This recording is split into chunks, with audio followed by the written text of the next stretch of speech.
മറ്റു പ്രതികൾ കുറ്റക്കാരാണെന്ന് കോടതി പറയുന്നുണ്ട്. ഈ ഒന്നാം പ്രതി ഹുസൈന്റെ ശിക്ഷ നേരത്തെ തന്നെ ഹൈക്കോടതി മരവിപ്പിച്ച് ജാമ്യം അനുവദിച്ചിരുന്നു. ഇപ്പോൾ ഹുസൈനെയാണ് കോടതി വെറുതെ വിട്ടിരിക്കുന്നത്. ഈ ദൃശ്യങ്ങൾ പ്രചരിപ്പിച്ചു എന്നതായിരുന്നു പ്രധാനപ്പെട്ട ഒരു തെളിവായി മാറിയത്. ആ ആൾക്കൂട്ട കൊലപാതകം നടക്കുക മാത്രമല്ല, അതിൻ്റെ ആ ക്രൂരമായ മർദ്ദനത്തിൻ്റെയും ഒക്കെ ദൃശ്യങ്ങൾ, വളരെ വിജയാഹ്ലാദത്തോടെ നിൽക്കുന്ന ആൾക്കൂട്ടത്തിൻ്റെ ദൃശ്യങ്ങളൊക്കെ പ്രചരിപ്പിച്ചതാണ് ഈ കേസിൽ ഒരു നിർണായകമായ തെളിവായത്. ഇതിൽ ഒന്നാം പ്രതി ഹുസൈനെതിരെ അത്തരത്തിൽ ആ തെളിവുകൾ ഉണ്ടായിരുന്നില്ല എന്നതായിരുന്നു. ബിനിൽ വിവരങ്ങളുമായി. ബിനിൽ, എന്തുകൊണ്ടാണ് ഒന്നാം പ്രതിയെ വെറുതെ വിടുന്ന ഒരു സാഹചര്യം ഉണ്ടായത് എന്നതാണ് പ്രധാനപ്പെട്ട ചോദ്യം. കോടതിയിൽ നടന്നത് എന്തൊക്കെയാണ്? ശ്രീജ, കോടതി നടപടികൾ ആരംഭിച്ചപ്പോൾ തന്നെ ഹൈക്കോടതി ഡിവിഷൻ ബെഞ്ച് ആരാഞ്ഞത് എല്ലാ പ്രതികളും ഹാജരുണ്ടോ എന്നതായിരുന്നു. അതിനുശേഷം കോടതി നിർണായകമായ വിധി പ്രസ്താവത്തിലേക്ക് കടക്കുകയായിരുന്നു. ആദ്യഘട്ടത്തിൽ തന്നെ കോടതി പറഞ്ഞു, ഈ കേസിലെ ഒന്നാം പ്രതിയായ ഹുസൈന്റെ അപ്പീൽ അനുവദിച്ചിരിക്കുന്നു. അതായത് ഹുസൈനെ എല്ലാ കുറ്റകൃത്യങ്ങളിൽ നിന്നും ഒഴിവാക്കുകയാണ് എന്ന് കോടതി വ്യക്തമാക്കി. അതിനുശേഷമാണ് മറ്റു പ്രതികളുടെ കാര്യത്തിലേക്ക് കോടതി കടന്നത്. ആ കേസിൽ വിചാരണ കോടതി കുറ്റക്കാരാണെന്ന് കണ്ടെത്തിയിരിക്കുന്ന മറ്റു പ്രതികളെ എല്ലാവരെയും ഹൈക്കോടതി ശിക്ഷിക്കുകയാണ് ചെയ്തിരിക്കുന്നത്. അതോടൊപ്പം തന്നെ ഏറ്റവും പ്രധാനപ്പെട്ട കാര്യം, ആ ശിക്ഷയ്ക്കിപ്പോൾ തന്നെ ആ പ്രതികൾക്ക് നേരത്തെ വിചാരണ കോടതി നൽകിയിരുന്ന ശിക്ഷ ഉയർത്താൻ ഹൈക്കോടതി തീരുമാനിച്ചിരിക്കുന്നു എന്നതാണ്.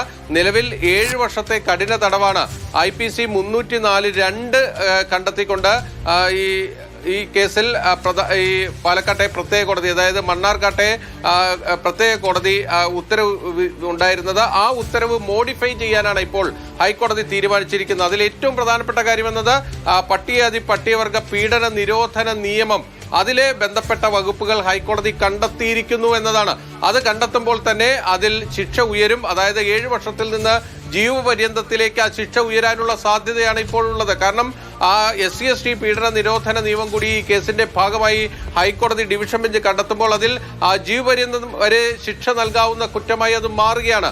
ഇനി 12:30-ക്കാണ് ഹൈക്കോടതി ഈ കേസിൽ ഇപ്പോൾ കുറ്റക്കാരാണെന്ന് കണ്ടെത്തിയിരിക്കുന്ന 13 പ്രതികൾ, ആ 13 പ്രതികൾക്ക് എന്ത് പറയാനുണ്ട് എന്നത് കോടതി കേൾക്കുന്നത്. അതിനുശേഷം അവരുടെ ശിക്ഷ പ്രഖ്യാപനത്തിലേക്ക് പോകും. 7 വർഷം കഠിന തടവ് എന്നത് ഉയരുമെന്ന കാര്യം ഉറപ്പാണ്. നേരത്തെ തന്നെ ഈ പ്രതികളോട് എല്ലാവരോടും നേരിട്ട് ഹാജരാകാൻ കോടതി ആവശ്യപ്പെട്ടപ്പോൾ തന്നെ ഇതിലെ ശിക്ഷ ഉയർത്താൻ പോകുന്നു എന്ന കാര്യം വ്യക്തമായിരുന്നു. കാരണം പുതിയ വകുപ്പുകൾ കണ്ടെത്തി ആ വകുപ്പിലുള്ള ശിക്ഷ പ്രഖ്യാപിക്കുമ്പോഴാണ് പ്രതികളെ കോടതി വിളിച്ചു വരുത്തി അവർക്ക് പറയാനുള്ളത് കേൾക്കേണ്ടി വരുന്നത്.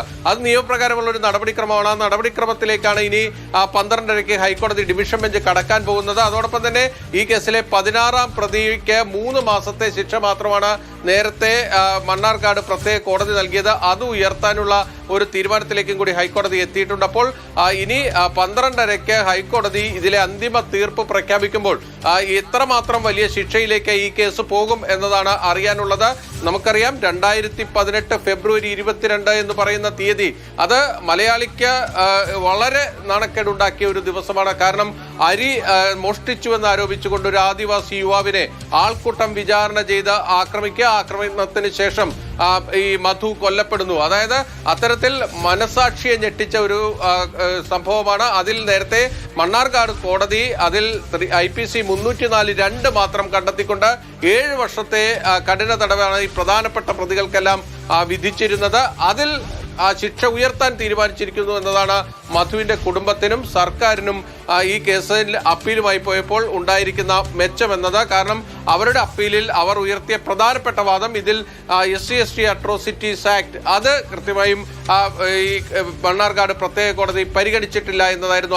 അതിൽ കുറ്റക്കാരാണെന്ന് കണ്ടെത്തിയിട്ടില്ല എന്നതായിരുന്നു. പക്ഷേ ഹൈക്കോടതി ഇവിടെ മറിച്ചൊരു ചിന്ത ഹൈക്കോടതിയുടെ ഭാഗത്തു നിന്നുണ്ടാകുകയും ആ കുറ്റം കൂടി ഈ പ്രതികൾക്ക് എതിരെ ഉണ്ട് എന്ന് കോടതി കണ്ടെത്തുകയും ചെയ്തിരിക്കുന്നു എന്നതാണ് ഏറ്റവും പ്രധാനപ്പെട്ടത്.